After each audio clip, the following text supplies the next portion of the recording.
এই যে আমার মিনুমা, জাস্ট হসপিটাল থেকে ডক্টর দেখিয়ে আসলাম। তো আজকে 15 তারিখ, অপারেশন হয়েছিল 3 তারিখে, তো 13 দিন চলছে। তো নতুন মেডিসিন 3 দিন চললো, তো আজকে ডক্টর দেখানোর কথা ছিল। এই যে এটা পুরনো প্রেসক্রিপশন। তো আমি 12 তারিখে ওকে ডাক্তার দেখিয়েছিলাম, 12/5/2026। এটা পুরনো প্রেসক্রিপশন 12 তারিখের। আর আজকে যে 15 তারিখ, আজকে আবার ডাক্তার আছে 3 দিন পর নতুন যে মেডিসিনগুলো দিয়েছিল সেগুলো 3 দিন চালানোর পর আজকে দেখানোর কথা ছিল, তো আজকে দেখিয়ে আসলাম।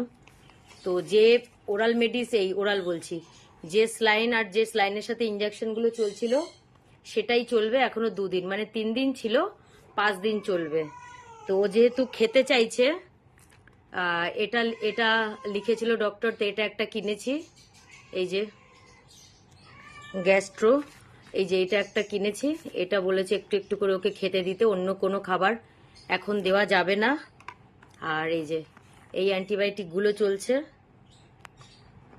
আরও চলছে আরও মেডিসিন যেগুলো ফ্রিজে রাখার সেগুলো ফ্রিজে রাখতে হবে, এগুলো ফ্রিজে রাখার, এগুলো ফাঁকা বক্স। ওর মেডিসিনগুলো আমি ফ্রিজে রেখে দিয়েছি।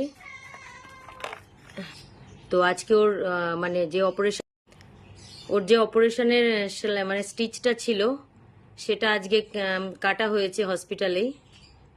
আর এই যে এটাই ওকে খাবার দিয়েছে। এখনো দিনে 2বার করে যেরকম স্লাইন চলতো সেরকমই স্লাইন চলবে, স্লাইনের সাথে যতগুলো মেডিসিন চলতো ততগুলোই চলবে।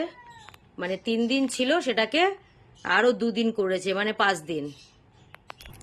এই যে তো আজকে 15 তারিখ, মিনুমা একটু ভালো আছে।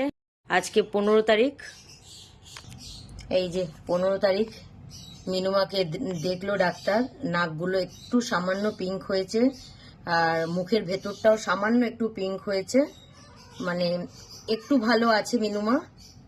এই যে 2 দিন মেডিসিন চলবে, 2 দিন পর আবার